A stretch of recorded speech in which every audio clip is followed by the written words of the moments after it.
Buenos días a todos, a todas, a todes. Esto es un conversatorio, no es una conferencia.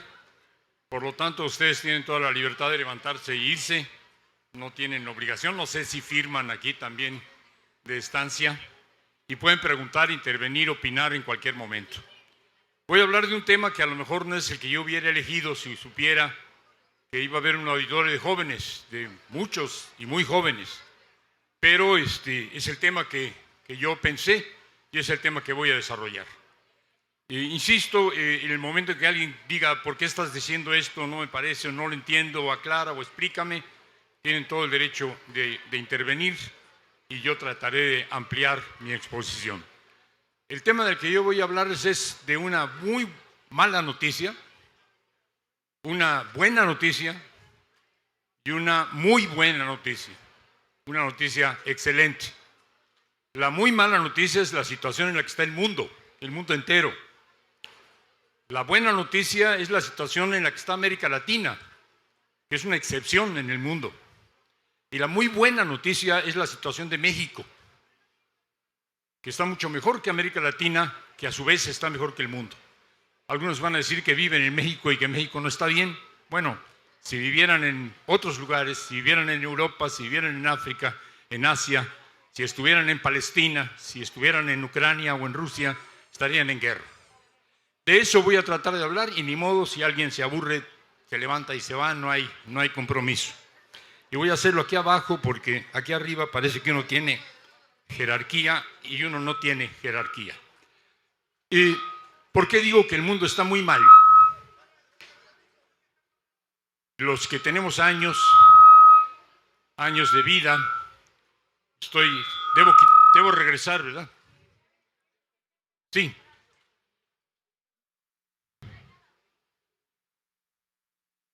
Sí, yo tampoco. ¿Me debo regresar o qué onda?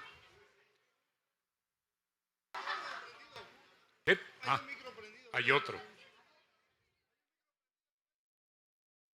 Sí, no, si hay un micrófono encendido donde quiera que esté, es el que da eco. ¿Ya?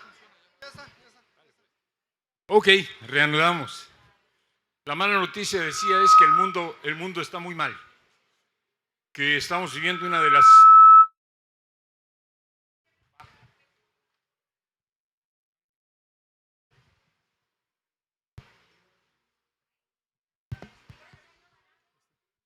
Bueno.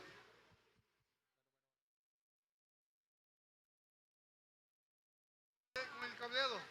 Bueno. Ese allá abajo vuelve a meter el ruido. Bueno, ¿este? Sale. No, calma. No, sí, como no, sí puede ser. Pues, si vienen acarreados, pues se van cuando se les da la gana. Tienen todo el derecho del mundo. Yo también haría lo mismo. A diferencia de ustedes, la gente firma, pero ustedes no firman, es lo bueno.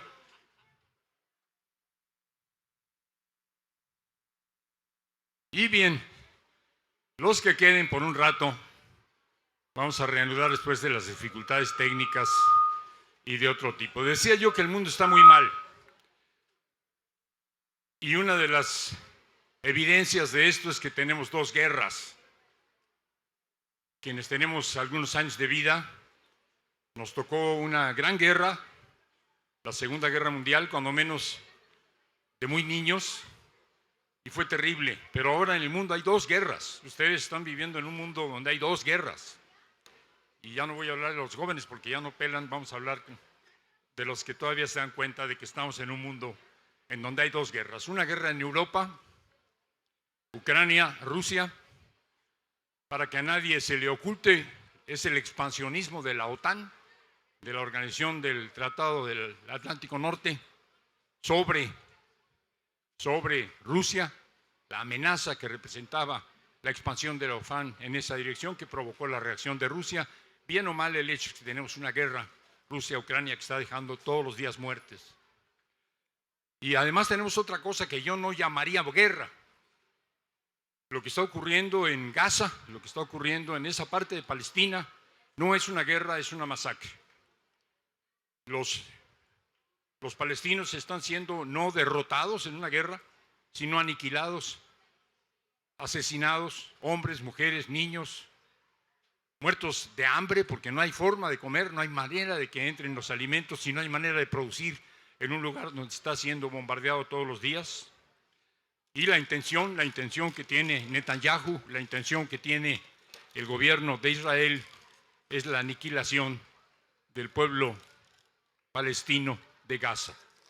Y lo están logrando mientras nosotros en el resto del mundo nos alarmamos, nos preocupamos, firmamos manifiestos, protestamos, le pedimos a Claudia Sheinbaum que rompa relaciones con Israel, pero finalmente la guerra o la masacre continúa.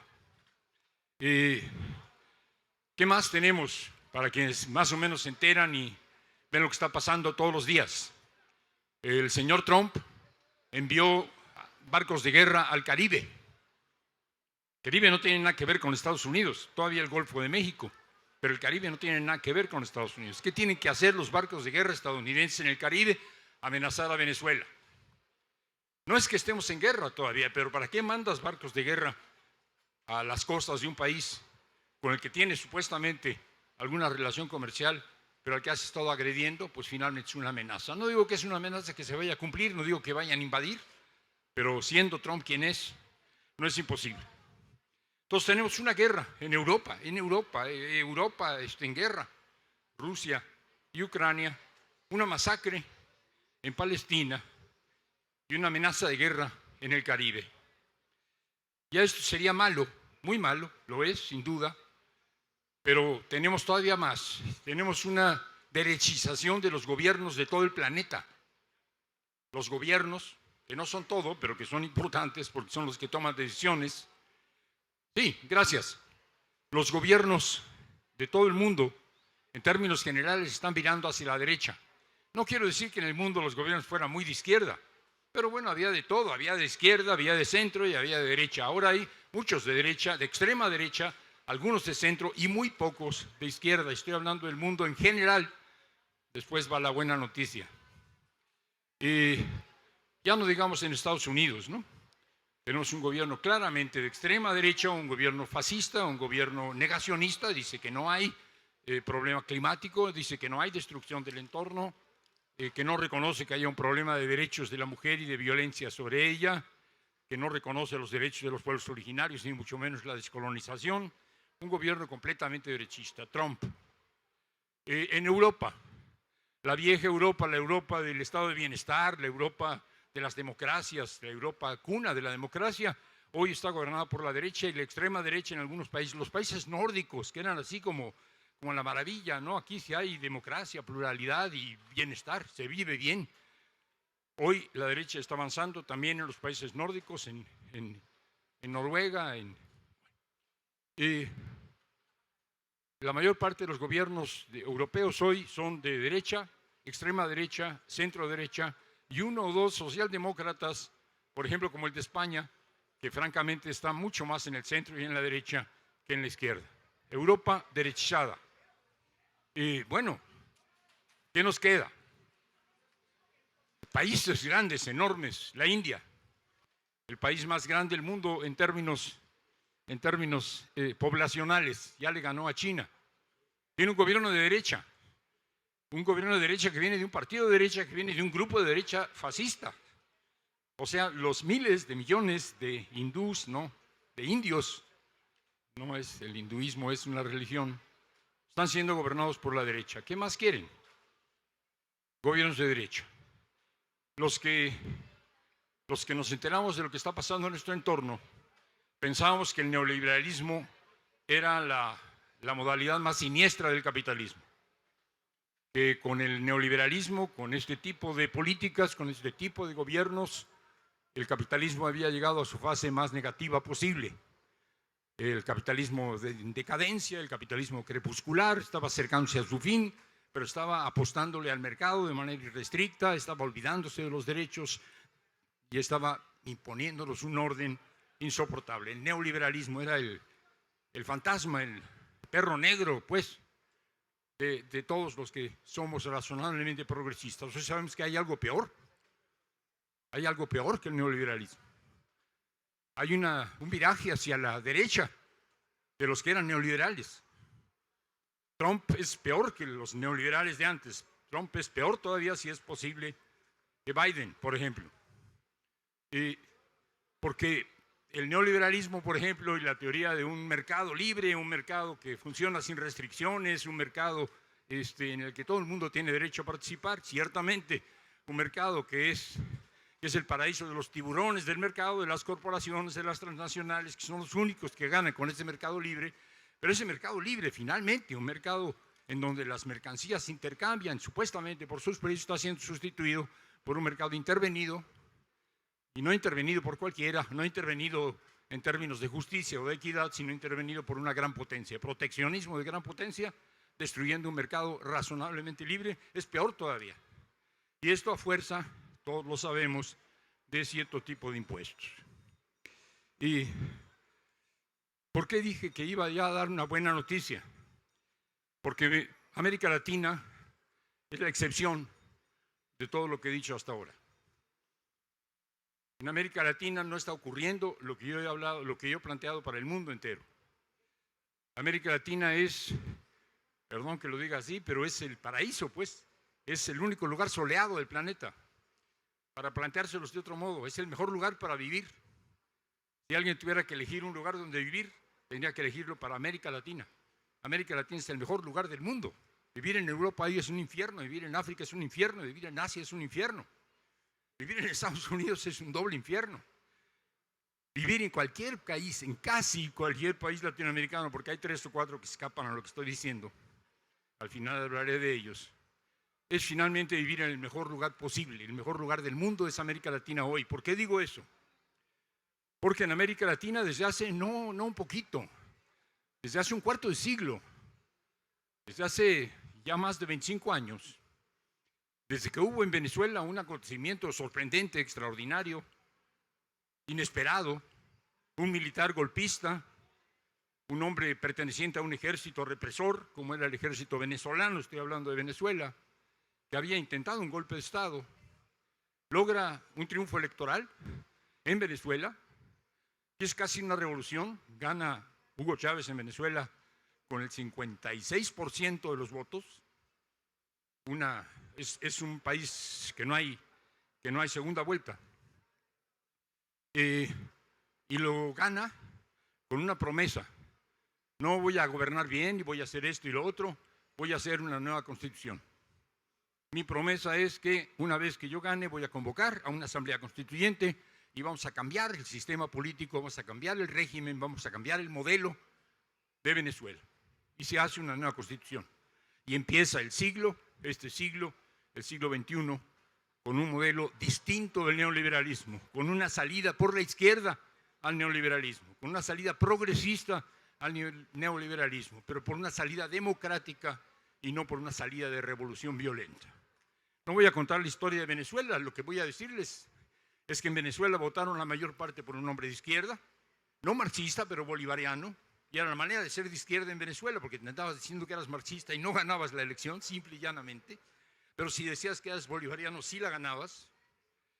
Y después siguieron Brasil, el gigante de Brasil, y siguió Argentina, y siguió Bolivia, y siguió Ecuador. Cuando menos para los casos de Ecuador y de Bolivia, igual. ¿Cómo es que gana Evo Morales? Porque dice, yo voy a gobernar porque yo soy indígena aymara y yo represento a los cocaleros y voy... No, lo que dice es, vamos a hacer una nueva constitución, vamos a cambiar el sistema, vamos a hacer un cambio de régimen, vamos a convocar un constituyente para que decida la población qué tipo de país quiere. Y la nueva constitución es lo que se hace de inmediato en cuanto acceda al gobierno Evo Morales. Y en Ecuador igual con Correa. Correa gana la elección porque dice, en cuanto yo llegue, lo primero que voy a hacer es convocar una asamblea constituyente, Montecristi, y es ahí donde se hace. La gente quiere un cambio y vota por el cambio. Vota por Correa, vota por Evo, votó por Lula en Brasil, votó por Kirchner en Argentina y así sucesivamente. Por Tabaré Vázquez, pues, en Uruguay, que son esa oleada.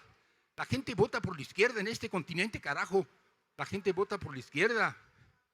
A lo mejor no nos gusta la izquierda por la que vota y quisiéramos que los gobiernos de izquierda hicieran otras cosas, pero la gente los eligió porque son de izquierda. Y esos son mayoría. Estamos hablando de la primera oleada. Vienen los años 2014, 2015, 2016, después de la recesión del 8 y del 9, se caen los gobiernos. Se pierde Brasil con golpe de Estado contra Dilma, entra la derecha con Temer y después Bolsonaro. Se pierde Argentina con Macri, Sí. se pierde Ecuador y quedan únicamente Venezuela y Cuba. Y estoy hablando, perdón, debo decirlo desde el principio, estoy hablando de nuestra América corrido, sin espacio, sin guión. Nuestra América no es la primera parte de un correo, sino que es el nombre que le pone a América Latina y el Caribe un cubano que así lo tenía que plantear. En nuestra América quedan dos, Cuba y Venezuela, nada más. Todos los demás derechizados. La derecha regresa a Argentina, la derecha regresa a Brasil, la derecha regresa a prácticamente todos los países. Esto vuelve a cambiar y aquí sí ya le toca a México. Hay un acontecimiento latinoamericano y yo digo que mundial, no es por ser chauvinista, que es el triunfo de Andrés Manuel López Obrador en este país por un 53% de los votos, por 30 millones de mexicanos y mexicanas que votan por él. O sea, un viraje a la izquierda. En el país del PRI, en el país del PRIAN, en el país de la imposibilidad de ganarle. Pues ya lo habíamos intentado 3 veces. Los que tienen años suficientes no me dejarán mentir. Lo habíamos intentado con Cuauhtémoc Cárdenas en el 88 y ganamos y nos la robaron. Lo habíamos intentado en el 6 con López Obrador y ganamos y nos la robaron. Y lo volvimos a intentar en el 12 con López Obrador y volvimos a ganar y nos la compraron, es decir, nos la robaron. Para el 18 ya no era posible, una de dos, o ganábamos por nocaut, quiero decir, el enemigo estaba tirado, no había manera de decir tú ganaste, porque estás en la lona, no hay manera de darte el triunfo, la única forma es nocaut. Necesitamos ganar por nocaut. Ganar por nocaut es más del 50%, ganar por nocaut es 53% de los votos. Y esto empezó un proceso nuevo en América Latina.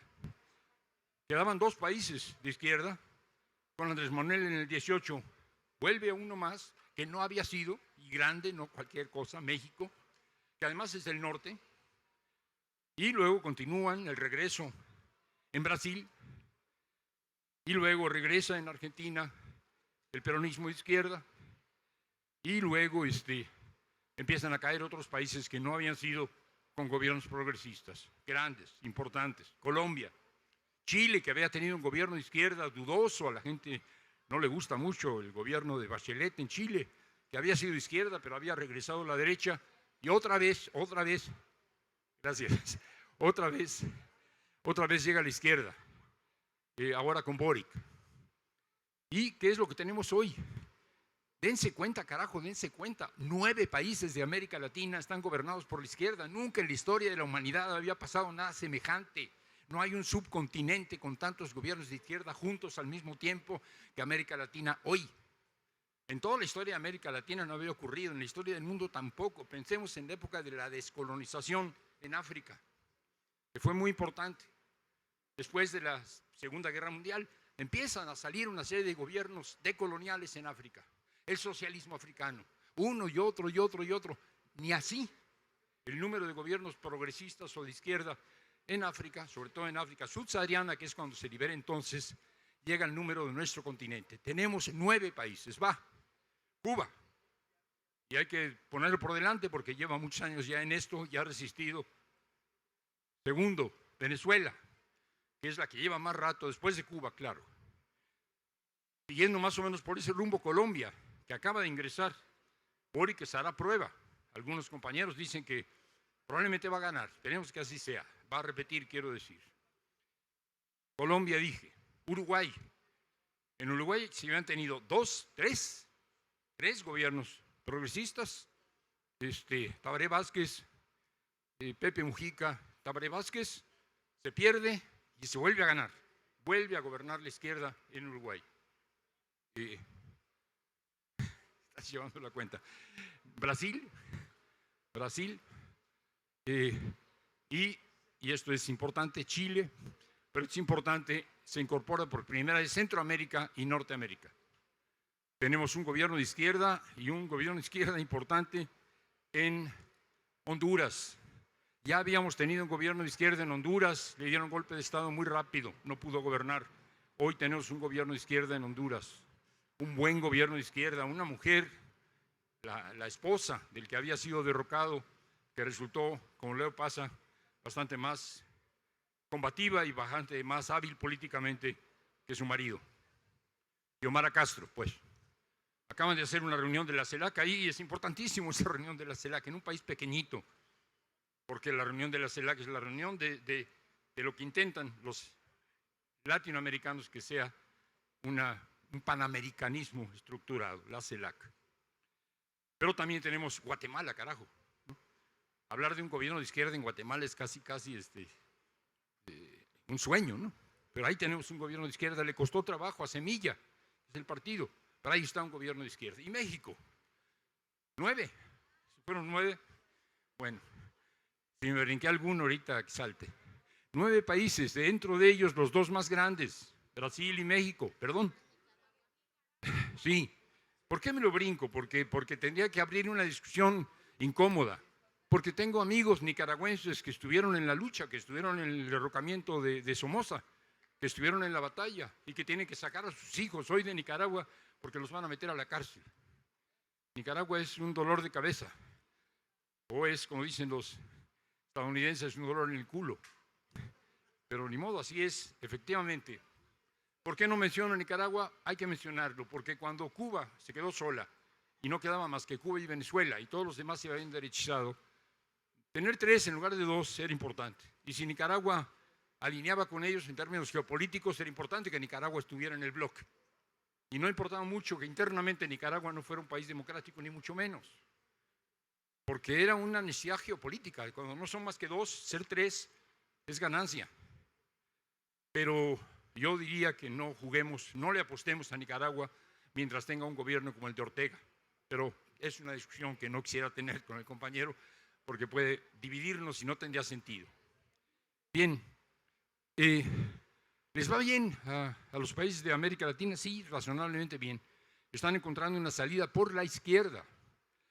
Están haciendo, digo yo, revoluciones. América Latina es el laboratorio de la revolución mundial. Repito, el laboratorio de la revolución mundial. Si alguien dice que las revoluciones son sangrientas y expropiadoras de la burguesía y todo eso, pues está pensando en el siglo XX. Está pensando en el modelo de la revolución rusa. No tenemos ninguna obligación de repetir el modelo de la revolución rusa, porque además les fue mal y acabaron mal. Y murió mucha gente y pasaron décadas muriéndose de hambre. No. El modelo de la revolución rusa no nos sirve. No digo que no sea heroico, yo admiro la habilidad política de los bolcheviques, me parece que Lenin era un genio, pero el resultado no es el que yo deseo para nuestra América. Entonces hay que abrir otras puertas. ¿Otras puertas son qué? Yo he dicho, revoluciones lentas. Van a decir que es una contradicción, que es un absurdo. Las revoluciones no son lentas, las revoluciones son explosivas. Las revoluciones son de cambios rápidos. No hay ninguna razón para pensar así. Tú no puedes cambiar una estructura social, económica y social en unos cuantos meses o en unos cuantos años. Se lleva a procesos lentos. Yo estoy pensando en revoluciones lentas, revoluciones reformistas, reformas acumulativas, revoluciones tercas. Y tú dices, yo hago la revolución en 2 años y si no, al carajo. No, a lo mejor te va a llevar 2 generaciones o 3 generaciones. Hay que perseverar, no hay que comer ansias. Revoluciones lentas, acumulativas, tercas, perseverantes. Revoluciones con altos y bajos. No, pues no. Como decía Fidel Velázquez, a balazos llegamos al gobierno y a balazos nos van a sacar del gobierno. Y así lo diríamos los revolucionarios de antes. Hicimos la revolución a tiros y a tiros nos van a sacar del gobierno, aunque tengamos que imponer una dictadura revolucionaria que finalmente no es legítima. Estoy pensando en las dictaduras revolucionarias surgidas de la experiencia europea del siglo pasado. Si no queremos dictaduras revolucionarias, si no queremos gobernar a fuerzas, porque nosotros sabemos lo que le conviene al pueblo y si el pueblo no está con nosotros, que se joda. Si queremos preguntarle al pueblo, hacemos elecciones. Si hacemos elecciones, hay partidos. Si hacemos elecciones y hay partidos, ganamos. Y si no, perdemos. Porque si no perdemos, ¿para qué hacemos elecciones? Perdón, con el compañero Monedero y con otros, es que perdemos por pendejos. No, perdemos porque hay elecciones. sí, ¿para qué hacemos elecciones si nunca vamos a perder? No jugamos a perder, se entiende. Pero uno entiende que las elecciones son una fotografía, así como las encuestas que se dice. La encuesta es un corte, no te dice la tendencia, te dice lo que está en ese momento pasando, ¿sí? La encuesta. Una elección es igual, te dice lo que en ese momento la gente va a votar. Y a lo mejor un año después ya cambió de idea, y a lo mejor un año antes tenía otra idea. Tú puedes tener una tendencia, diríamos, razonablemente progresista y de pronto perder una elección y gana la derecha y regresas, si bien te va, claro. Te puede pasar como en Ecuador, que no hay manera de regresar, pero bueno, se intenta. Lo que quiero decir es revoluciones que tienen interrupciones, sincopadas, pues, como le quieran llamar. Sí, está claro lo que quiero decir. Y tenemos que ser capaces de decir, perdimos y por unos rato no vamos a gobernar. ¿Por qué no es tan grave no gobernar?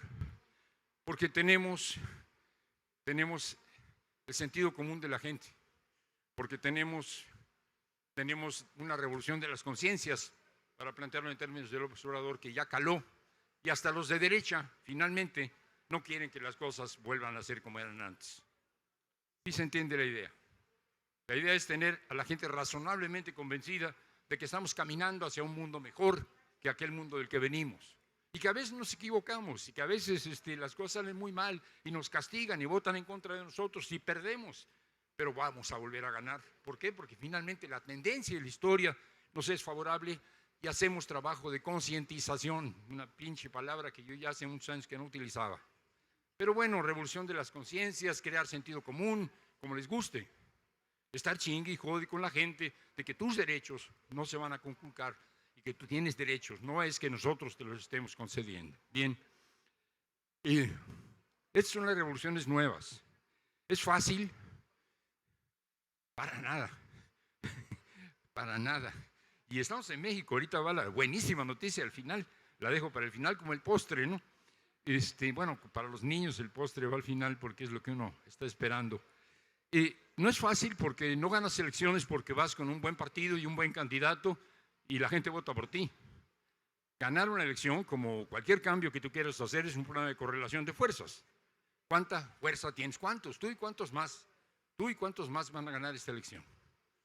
No, pues nosotros tenemos las ideas correctas y un excelente candidato y hicimos una magnífica campaña. ¿Cuántos votos vas a tener? No me alcanzan alianzas. No me alcanzan las alianzas, chapulines. O sea, este compañero jala votos, viene para acá. O sea, correlación de fuerzas, ¿sí? Sumar fuerzas. Si no sumas fuerzas, estás jugando, no haces política, haces ideología o religión. Pero si tú quieres ganar una elección, tienes que tener fuerza suficiente para ganarla. Y si no te alcanza, no te alcanza, ni modo. Y la consigues con alianzas. ¿Alianzas por dónde? A veces con la izquierda, generalmente con la derecha. Bueno, con el centro, izquierda. Y luego con el centro. Y si no te alcanza, pues con alguno de la derecha medio descontento, pero que jale, ¿no? Es realpolitik, sí, es pragmatismo, sí. Son elecciones, las elecciones son para ganarlas. En el caso de Brasil, por ejemplo, es muy claro. Lula no ha llegado al gobierno en ninguno de los casos. Ha tenido ya 3 elecciones. La primera vez que Brasil ingresa al progresismo, la segunda se reelige, son 4 años y otros 4 años, y luego regresa para recuperar a Brasil de la derecha. Y en todos los casos va con alianzas amplísimas. El Partido del Trabajo, que es un partido que algunos admirábamos mucho, ya no lo admiramos tanto, no va solo, no puede solo. Entonces necesita sumar fuerzas. Y esas fuerzas, repito, no necesariamente están muy identificadas contigo, y eso no sería grave, pero algunas no tienen otro interés más que chantajear. Bien. Esas fuerzas con las que llegas y ganas la elección te obligan a repartir cargos. Aquí nos encabronamos mucho porque andan llegando a los cargos gentes que no nos gustan nada. Hay que ver si esas gentes fueron una cuota, ¿no? Ya, la realista mueve la cabeza afirmativamente. Quiero decir, si tú llegas de los países latinoamericanos, en todos, cuando tú haces una alianza, le dices, y a ti te va a tocar la secretaría de tal, y a ti te voy a dar la dirección de tal, y a ti la secretaría de tal. Las importantes yo me las quedo porque soy el partido mayoritario, pero pues tengo que repartir. Y luego te traicionan los cabrones, no siguen tu política y no te apoyan. Pues sí, así es la vida. Bueno, eso es grave. Pero luego tienes al legislativo. Tú no puedes gobernar sin el legislativo. Si fuera el puro ejecutivo, a toda madre, se acabó el legislativo, se acabó el judicial y yo tengo la presidencia de la República y se chingan todos, pero no es así. Entonces tienes al legislativo, no puedes pasar una reforma si no la pasas por el legislativo. Y en el legislativo, casi todos los países de América Latina, menos México, pero me lo estoy guardando para el final, están en minoría. No tienen mayorías parlamentarias. No digamos mayorías calificadas, ni siquiera mayorías mínimas. Y quizás las tenían al principio, se les voltean. Porque yo estoy votando por ti, pero ¿qué me das? ¿Cuánto me das? Así es la cosa. Y entonces estás en minoría en el legislativo. Entonces no pasan tus reformas. Pero ya pasaste una reforma porque ya le compraste un voto al de Veracruz. No, estoy hablando de América Latina, no de Yunes. Pero ya pasaron. Ya pasaste una reforma y el Poder Judicial te dice, es anticonstitucional y vas para atrás. O sea, tienes otro bloqueo, el bloqueo del Poder Judicial. Que el Poder Judicial es, por su conformación de derecha, gerontocrático. Y mire que yo hablar de gerontocracia, pero bueno, gerontocrático, puro viejito, patrimonialista, corrupto, todos los defectos que ustedes quieran, y servidor de la oligarquía y de derecha, y vendido. Tienes que toparte con el Poder Judicial. Y todavía, no en todos los países, pero tienes autoridades financieras, el Banco Central, o los que controlan el presupuesto que te dicen, no es viable económicamente. Ya pasó por el legislativo, ya lo pasó la Suprema, pero no es viable, no se puede. Va para atrás. ¿Cómo gobiernas? Cuesta trabajo. Pongo un ejemplo nada más para que vean que sí se puede. Si es que de verdad logra salir librado, bien librado, porque estuvieron a punto de tumbarlo. Estoy pensando en Petro, en Colombia. El primer año de Petro fue infernal, ¿no? O sea, no lograba pasar nada, no lograba meter un gol. Estaban a punto de correrlo ya. Y entonces, ahí hay un día de trabajo, como en todos lados, y el presidente de la República sale a ver cómo pasan los obreros y hace un discurso obrerista, ¿no? Como debe de ser. Y el primer desfile de trabajo, donde le tocó a Petro estar en el balcón, Petro, en lugar del discurso que se esperaba, dijo, compañeros, a mí me eligieron, pero yo no puedo gobernar. Si no salen ustedes a la calle a apoyarme, esto se fue a la chingada. No hay manera de seguir gobernando sin apoyo popular. No hay una revolución justiciera, no hay una revolución democrática si no está el pueblo en la calle. Y si ustedes no salen a la calle, yo no voy a poder seguir adelante. Le llamaron el balconazo, porque fue desde el balcón. Ya van varios balconazos. Y le salió razonablemente bien, y en el segundo año le fue mejor, y ahorita le está yendo bien. Quiero decir, hay que buscar tener la correlación de fuerzas necesaria, y no siempre la vas a tener con tus aliados, y no siempre la vas a tener en el Parlamento, y no siempre la vas a tener con los partidos, sino con la gente. Y si no hay movilización popular, porque la gente está esperando que cumplas, pues entonces se jodió la patria. ¿Qué más les pasa? Ya es suficientemente malo, pero tiene una derecha que ya aprendió, ¿no? La de México está aprendiendo, pero todavía no aprende del todo. Tiene una derecha de masas. O sea, la gente, los libertarios, o como les llame, pero son libertarios, que siguen a Milei en Argentina, no son unos cuantitos locos, o unos ancianos reaccionarios, o unos anarcos de derecha. Son jóvenes, aspiracionistas. Sí, son miles, decenas de miles, salen a la calle. A Dilma la tumbaron los brasileños que salían a la calle a protestar. La derecha sale a la calle. La derecha hoy ya no es como antes, engominada, ahora es despeinada, ¿no? Nosotros nos peinamos y la derecha se despeina, carajo. No puede ser que Milei sea anarquista y nosotros seamos moderados. Sí, la imagen de Milei, el nombre de la motosierra debiera haber sido una idea de algún gobierno de izquierda, ¿no? Venimos con la motosierra para acabar con el neoliberalismo. No sé si transmito la idea. La idea es que la derecha ya aprendió y está utilizando palancas y recursos nuestros y convocando a gente que todavía hace 20 o 30 años era nuestra. Gente que decía igualdad, libertad, fraternidad, solidaridad. Y ahora lo que están diciendo, no, es libertad y progreso personal, porque yo ¿para qué quiero solidaridad? O sea, un país de tequios, váyanse a Oaxaca, pero fuera de Oaxaca el tequio no funciona, cada quien va a la suya, ¿no? Aspiracionismo, es complicado. Bien, y ahí van, porque nadie dijo que iba a ser fácil, nadie dijo que iba a ser fácil, nadie dijo que llegaba así, acababas con el neoliberalismo y construías una sociedad justa. México es la excepción de la excepción, es el paraíso, es el lugar más soleado del mundo. Bueno, aquí no, sí es malo que aquí debiera llover, pero la metáfora funciona. Es un lugar soleado, es un lugar habitable, es el mejor lugar de América Latina en este momento. Repito, México es el mejor lugar de América Latina en este momento. Hemos hecho magia. Llegar en la segunda oleada, en la primera oleada pues era como que no sabían los cabrones y se sorprendieron y de pronto les ganaste la elección, pero para la segunda ya sabían, o sea, para el 17 ya sabían, y además tenía solo 2 gobiernos de izquierda, pero ganamos en el 17, digo en el 18. Pero además de eso, teníamos otra circunstancia. Cuando empiezan los gobiernos de izquierda en la primera década y la primera mitad de la segunda década del siglo, hay una economía boyante, hay una economía en ascenso mundial, hay una economía en donde las materias primas, las famosas commodities, tienen precios muy altos, en donde el gas, en donde el petróleo, en donde el estaño, en donde el cobre, en donde lo que venden estos países nosotros, o la soya, o los granos, o la carne, tiene precios muy altos.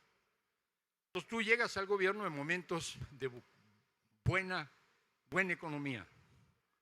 Y si te apropias de las rentas, si te chingas el petróleo, si recuperas el gas, si recuperas el estaño, generas impuestos, pues tienes que repartir y puedes generar ingresos para la gente. Puedes hacer distribución del gasto, puedes hacer política social, ¿tienes con qué?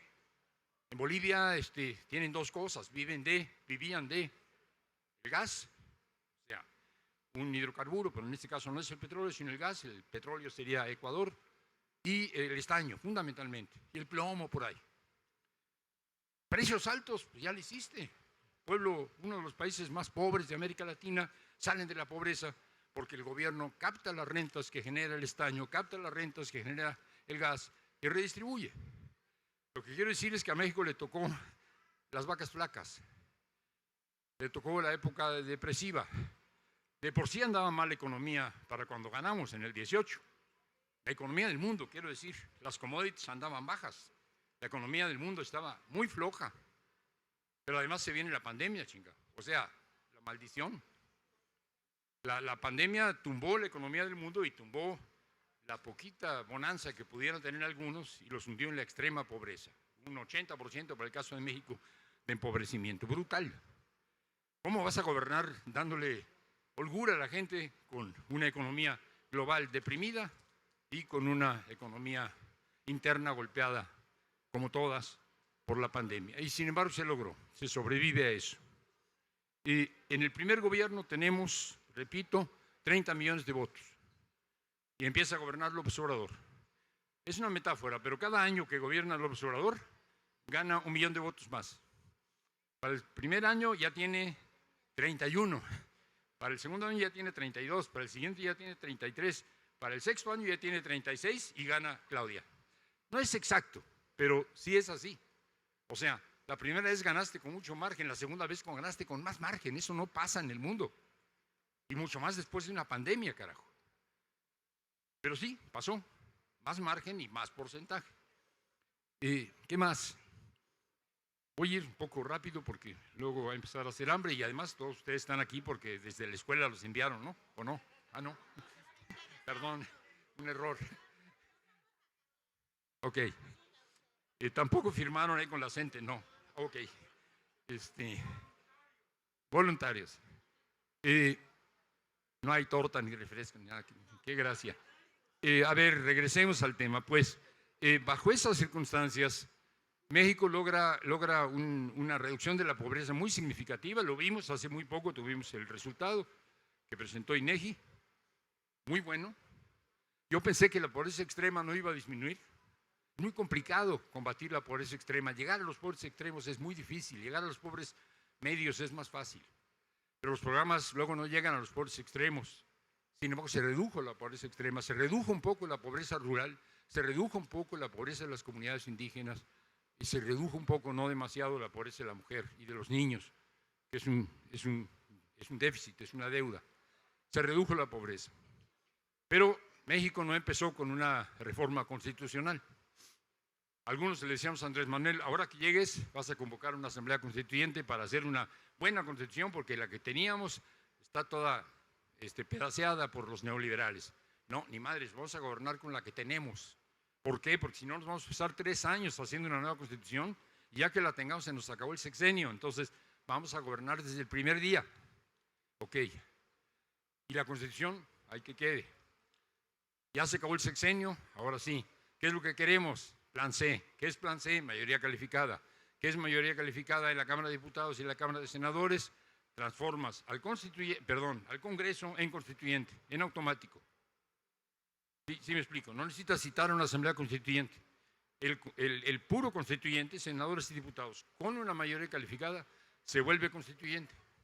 Entonces, ¿quieres hacer una nueva constitución? Pues la haces con mayoría calificada. Con Yunes, pues, ¿cuánto fue? No entró al partido, ¿eh?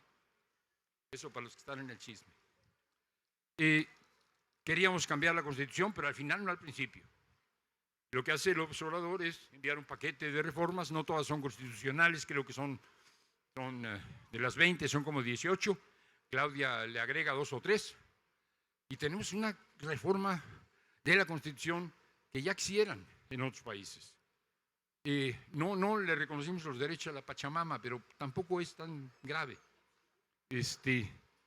La diversidad de los pueblos originarios como tal no se reconoció, no es un Estado plurinacional México, pero pasaron finalmente los derechos de los pueblos originarios como derechos sustantivos, como derechos, como sujetos, que era lo que se estaba peleando, y pasaron con una reforma, la reforma que se lanzó y que ganó, que es más avanzada que los acuerdos de San Andrés.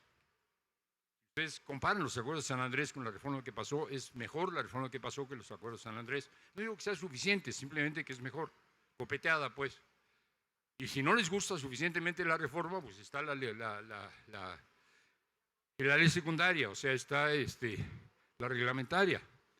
Y si quieren que la reglamentaria sea la que debe de ser, pues vayan a protestar, cabrones, porque ahorita está en discusión, ¿no? O sea, la ley reglamentaria del cambio constitucional que le reconoce los derechos a los pueblos originarios está ahorita a debate. Y van a hacer asambleas en todas partes, si se lo permite la NIMPI, se lo van a permitir. Por lo tanto, la gente va a poder decir cómo quiere que sea la reglamentaria y como sabemos, las reglamentarias son muy importantes porque ahí es donde la puerca tuerde el rabo. Entonces, tenemos una reforma que tiene que ver con derechos de los pueblos originarios. Fue la primera reforma que se aprobó, no es la más importante, pero fue la primera. Soberanía energética, transformar a las 2 empresas que las habían puesto a competir en el mercado, a Pemex y a la Comisión Federal de Electricidad, como empresas de Estado, no compiten, tienen una función pública. ¿Qué más? ¿Cuál soberanía tecnocientífica? Dependíamos de la importación de todo. En México se produjo en alguna época semillas, estábamos importando semillas. En México se produjo en alguna época vacunas, estábamos importando vacunas. Bueno, se pueden producir semillas, se pueden producir vacunas, siempre y cuando reorientemos nuestra política de desarrollo científico y tecnológico. En un momento dado fue no una secretaría, ahora es una secretaría. Derechos de la mujer, pues llegamos todas, nosotras llegamos. Y esto no es nada más, pues ya tienen una presidenta, tranquilos, ¿no? O tranquilas, o tranquiles. El problema es qué vamos a hacer. La mujer está en desventaja por una distribución, una división social del trabajo inequitativa, pues entonces una política integral de cuidados. Ahí está el planteamiento, ahí están las definiciones, no está la realidad. No sé cuántas mujeres aquí van a regresar ahorita rápido a prepararle la comida a su señor. Espero que no muchas. Pero si no, pues apúrenle, va a llegar con hambre. No, pues las cosas no cambian de un día para otro, pero hay una política, o va a haber una política y se va a instrumentar. Y tendríamos muchas cosas más, pero voy a las que quiero colocar al final. Tienes una reforma del Poder Judicial. Chingado. Esa sí no hay equivalente en América Latina. Hay una reforma del Poder Judicial en Bolivia. Se eligen una parte de los magistrados, pero no se eligen todos. Y además es un mal sistema que permite muy fácilmente que las mayorías en el legislativo pongan a los candidatos, que es lo que nos decía la derecha. ¿Sí me explico? O sea, si yo tengo mayoría en el legislativo y el legislativo es el que candidatea, pues todos los candidatos van a ser míos. Entonces voy a ganar, aunque los pongas a votación. Aquí no, aquí se establece un filtro. Los candidatos tienen que pasar por un filtro que puede ser en el legislativo, otro filtro que puede ser en el judicial, otro que puede ser en el ejecutivo, y solo los que pasan este filtro pasan a ser votados. Es decir, es mucho más democrática. Vamos a ver qué pasa, vamos a ver qué pasa. Espero que no le pongan demasiados símbolos indígenas, aunque estemos en Oaxaca, lo digo, al poder judicial, a la Suprema Corte, porque la Suprema Corte es la Suprema Corte. La Suprema Corte no es de bastón de mando. Pero bueno, los símbolos funcionan. Llegó un indígena y eso es importante. Tenemos en curso la reforma del sistema electoral. Parece ser que va a marchar, parece ser que va a ser adecuada, que no vamos a perder pluralidad, pero sí vamos a quitar los zánganos que ahora tenemos. Es extraordinario lo que ha logrado este gobierno en el primer piso y ahora lo que va del segundo piso. Tenemos deudas, alguien va a decir sí, los chapulines, sí, los malos gobernadores, sí, los malos presidentes municipales, sí, la corrupción, sí, un partido que no funciona. No, tenemos deudas mayores, tenemos una pobreza que se ha reducido un poco, pero sigue siendo agraviante. No puede ser que haya decenas de millones de mexicanos en la pobreza, no puede ser. No podemos decir, ya disminuyó, ya lo hicimos. Pues para los que no salieron de la pobreza no disminuyó, ¿no? No es que ahora sea un poquito más pobre o un poquito menos pobre, es que yo sigo siendo pobre, era pobre, sigo siendo pobre. Y ya llevamos 6 años de gobiernos progresistas y vamos a llevar otros 6. ¿Y voy a seguir siendo pobre? ¿De qué se trata? O sea, si no se reduce la pobreza significativamente, eso no tiene sentido. Y la pobreza extrema, que no es tan grande, yo creía todavía hace un par de meses que era muy alta, sí disminuyó. Pero es muy complicado llegar a la pobreza extrema y los que trabajan en campo lo saben. Y los viejitos como Slim, como yo, pueden sacar su credencial y pueden tener su apoyo, ¿no? No hay bronca. Los ancianos de comunidades de la sierra, no fácilmente, ni se enteran ni pueden. Y además hay menos viejos en los deciles bajos, ¿no? Porque se mueren más. En los deciles altos hay más viejos. Entonces es regresivo ese subsidio, si se entiende, le das más a los que tienes más. No es que esté mal, es universal. Los que nos chingamos toda la vida tenemos un derecho, pero está mal repartido. Pero además de eso, López Obrador, yo no sé por qué, pero se olvidó de los niños y adolescentes y de las mujeres. Hay mucho menos transferencias públicas hacia ese sector. Con Claudia se está modificando. Con Claudia ahora ya hay becas para secundaria.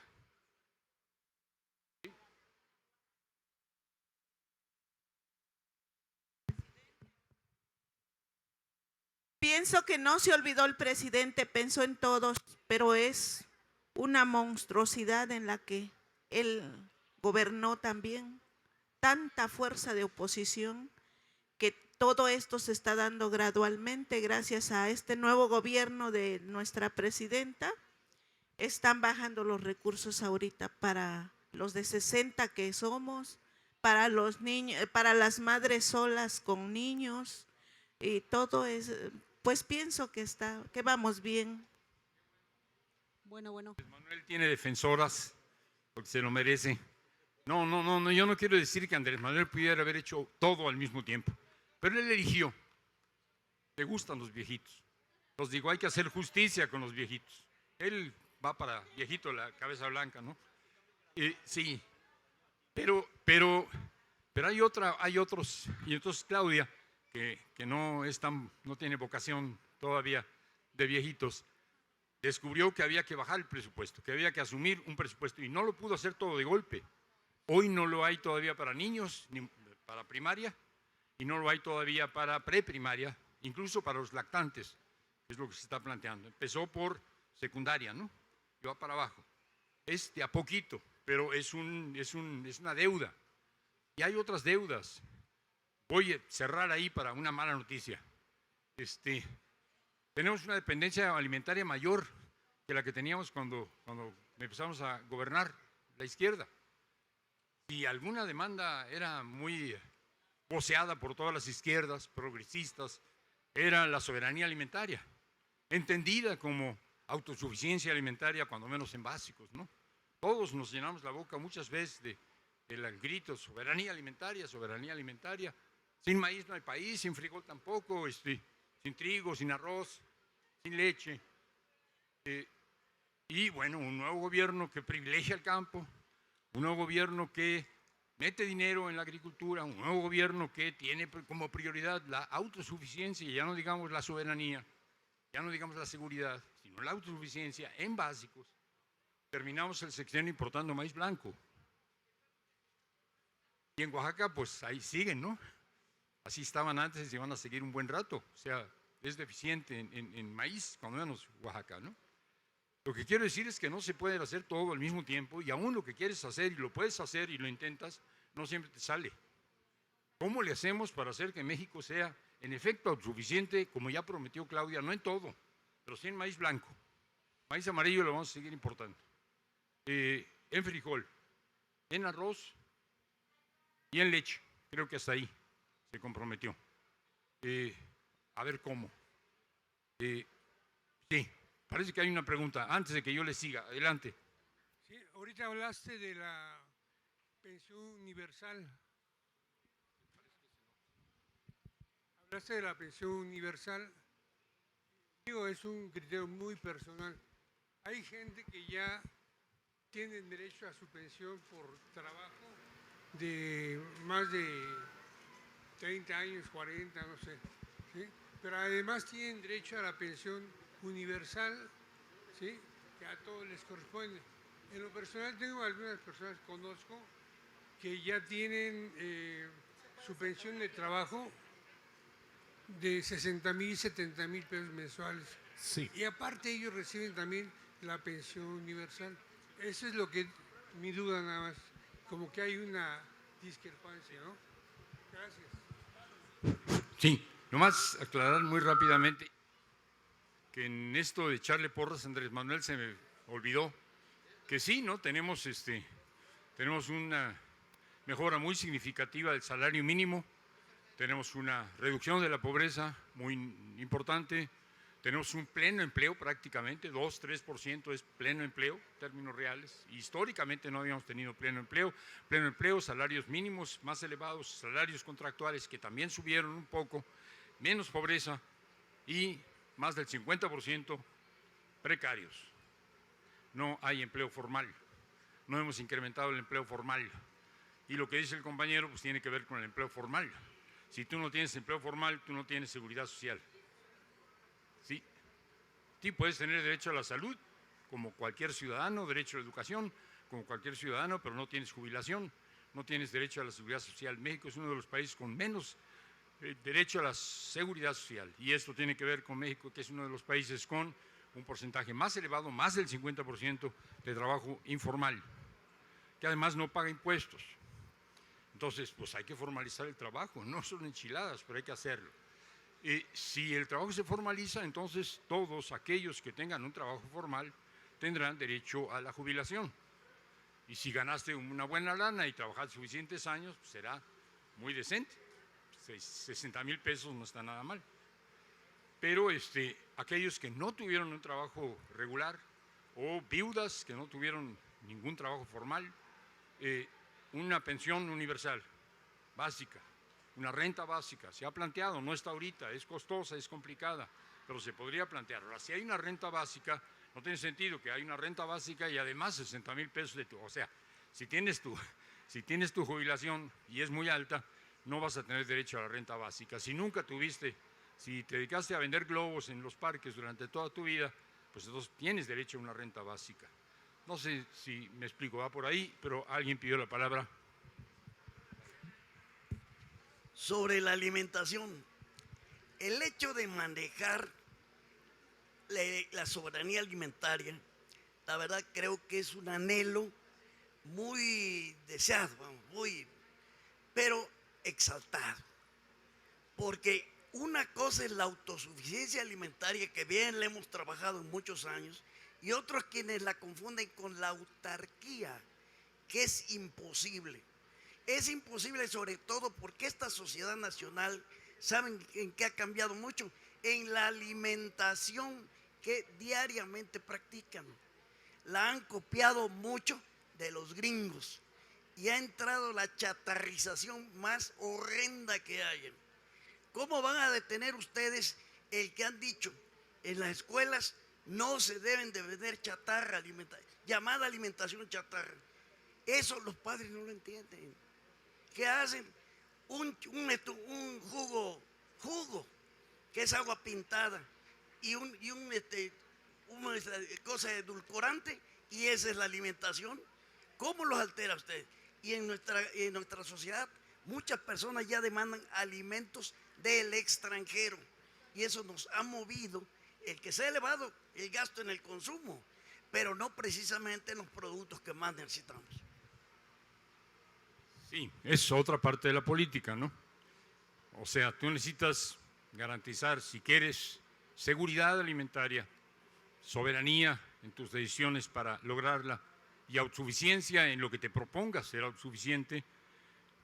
Lo vas a definir con políticas que son las que hay ahora, pero tienes una demanda, una ingesta de la población que está derivando cada vez más hacia comida chatarra, ultraprocesados, pero además también hacia cárnicos lácteos y menos, ya no comemos frijol. Y aquí en Oaxaca ahorita estaban buenísimos los frijoles que me comí aquí, pero allá en la Ciudad de México ya no es el complemento habitual. Es otra política, es otro problema. A ver, voy a plantear un tema muy escuetamente, pero que es importante quizá. Somos deficitarios en maíz amarillo y lo hemos sido crecientemente en los últimos años. Viene creciendo nuestra importación de maíz amarillo a una enorme velocidad. El crecimiento de la producción de maíz amarillo, que hay un crecimiento de la producción de maíz amarillo, no compensa el crecimiento de la demanda. ¿Por qué? ¿A dónde va ese maíz amarillo? Va a la alimentación de ganado, es forrajero, fundamentalmente forrajero, o a la industria. Entonces, ¿por qué tenemos esta demanda? Porque tenemos cada vez más un consumo forrajero de maíz. Un consumo forrajero que tiene que ver con dos cosas. Por un lado, exportación, mientras los gringos no descubran que tenemos un gusano barrenador y ya no nos compren el ganado, lo cual es otra chinga. Pero mientras tanto tenemos una exportación de ganado y lo tenemos que alimentar aquí, aunque allá lo engorden. Necesitamos maíz forrajero, pero además porque tenemos una ingesta de carne cada vez mayor, interna. Y tenemos una ingesta de aceites cada vez mayor, algunos de ellos derivados de ahí. Y tenemos una ingesta de leche cada vez mayor y de embutidos cada vez mayor. Entonces, ¿cómo reducimos las importaciones de maíz amarillo? Produciendo más maíz amarillo y reduciendo la demanda de maíz amarillo. O cuando menos conteniendo la demanda de maíz amarillo. ¿Sí me estoy explicando? Y eso tiene que ver con la alimentación. Tú tienes una alimentación que demanda cada vez más forrajes. No quiere decir que no vamos a comer carne, no quiere decir que ahorita no vamos a echarnos un tasajo. ¿No? Sí, tenemos derecho al tasajo, es un derecho humano. Pero no puede ser que estemos derivando cada vez más hacia cárnicos y lácteos a costa de una comida más equilibrada. Sí me explico. Entonces son dos cosas a la vez, no puedes hacer una sola. Y no vas a reducir la demanda interna de maíz amarillo, creo, si sigue creciendo de manera exponencial. Y no se trata de producir un chingo de maíz amarillo, porque al rato el maíz amarillo compite con el blanco y entonces vamos a estar importando maíz blanco. Ok, podríamos hablar de este tema y de otros muchos. ¿Una pregunta más? No. Si ya no hay, ya no hay. Les agradezco enormemente que suplieron ustedes con ventaja el número por la calidad. Era una sala llena de jóvenes estudiantes que no tenían interés y no tienen ninguna obligación de tener interés en esto, que se fueron mayormente, algunos quedaron por ahí, y quedaron unos cuantitos que quedaron, pero que me da mucha satisfacción verlos, escucharlos, oír sus caras y ver que salió bien. Gracias y terminamos por hoy y vámonos a la comida chatarra. Bien, muchas gracias, fuertes los aplausos. Hay una pregunta adicional y ni modo, Adelante, tenemos tiempo. se reabre. Bueno, tal vez ya no se relaciona con el tema o sí, pero siempre he tenido una gran duda de que si el COVID, si todo eso del COVID fue un acuerdo de países con el objetivo de devastar a la población o de verdad sí fue, vamos, esa es la duda que siempre he tenido, si pudiera orientarnos más. Pues yo le diría que se quede con su duda, porque la desconfianza es buena. Uno no puede andar creyéndose todo lo que dicen, ¿no? No, que es un virus y que es... Uno puede desconfiar, usted desconfía, me parece que está muy en su derecho. Mi opinión personal es casi tan preocupante como la de usted, pero de otra manera. Yo creo que el virus no se lo inventó nadie, ni los chinos, porque también se los andaban atribuyendo a los chinos.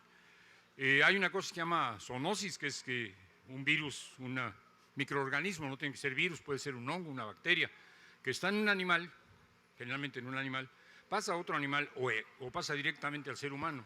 El ser humano no tenía defensas contra ese virus, bacteria u hongo o lo que fuere. Y entonces hay una enfermedad que puede ser muy destructiva cuando ese virus afecta las defensas de la persona. Esto ocurre, de por sí ocurre, y de vez en cuando es catastrófico. ¿Se puede enfrentar? Se puede enfrentar. Se puede enfrentar si tienes vacunas. Y tienes vacunas, lo puedes controlar. ¿Quién produce las vacunas? Las farmacéuticas. Entonces, el negocio fue el de las farmacéuticas una vez que estuvo el COVID. No tuvieron que inventar el COVID. Y además va a haber nuevos COVID. O sea, o va a llegar de nuevo el COVID, ojalá que no sea una cepa tan agresiva como la anterior, o va a llegar otro. Se sabe, no sabemos cuándo, pero va a llegar otro. Y ahí están las empresas que producen las vacunas esperando a que llegue, para jodernos a todos, para esperar que se muera la gente, se desespere y los gobiernos tengan que comprar vacunas, o la gente empiece a comprar vacunas, o lo que tú quieras. Entonces sí hay un lucro con la muerte, hay un lucro con la enfermedad, y es un lucro de las grandes empresas farmacéuticas. No tiene que inventarse la enfermedad aparece, pero sí ellos tienen el monopolio, no solo de las vacunas, sino de la investigación que produce las vacunas. México hoy tiene una vacuna, Patria se llama, Patria, porque no teníamos capacidad de producirlas, teníamos que comprarlas donde nos las vendieran al precio que fuera. Hoy estamos empezando a producir una vacuna. México necesita semillas mejoradas. Dejaron de producir semillas mejoradas, mejor se las compran a Monsanto, Bayer. No, hay que volver a producir semillas mejoradas, porque si no, por ese lado, por el lado de las vacunas con la salud, por el lado de las semillas mejoradas con la agricultura, estamos en manos de las transnacionales. Ahora sí, nadie más. Bien. Sí, Gracias. uno más. Se supone que la 4T, Morena, tiene ahorita todo el poder del Estado, absolutamente, ya tomando el poder judicial. Tienen la complacencia de los diputados y senadores, ¿no? El poder legislativo. ¿Por qué rayos no desaforan a Alejandro Moreno, ¿cómo se llama? Al del PAN, dirigente del PAN? O sea, mi pregunta es eso, y sobre todo con esta agresión tan violenta que está a todas luces comprobado, las agresiones tan salvajes que hizo Alejandro Moreno. ¿Por qué no ha sido capaz Morena de desaforarlos? Siendo que inclusive este mismo Noroña, de tiempo atrás siempre ha pedido el desaforo de ellos. Eso es un peligro latente y sin embargo sigue ahí. ¿Por qué? Esa es mi duda. Bien. Porque nos conviene. Está destruyendo desde dentro al PRI. A ver, Creo que es el mejor aliado que tenemos. Llevamos 70 años peleando contra el PRI. Viene Alito y en un par de años lo destrozó. Es maravilloso. Bien. Gracias. yo diría, porque no es hacerte quedar mal, en términos de ética política, habría que desaforar. En términos de política realista, está bien donde está. Pero en términos de ética, sí, un tipo como ese no tiene derecho a estar ahí. Pero nos conviene, finalmente. Entonces, las dos, tampoco, ahí está grabando. Están grabando, queda como mártir, queda como mártir, es peligroso. Debí de haber dicho, en América Latina tenemos gente que se está posicionando, que son impresentables, porque los estamos acosando, los estamos metiendo a la cárcel. Sería el caso de Bolsonaro. En Brasil, Bolsonaro es un tipo impresentable y sin embargo hoy tiene simpatizantes porque es que el pobre está enfermo y ahí lo tienen acosado y lo quieren. Entonces, pues Alito ahí que quede. Gracias, ahora sí. Bien, es así como finaliza este conversatorio con Armando Bartra. Fuerte los aplausos.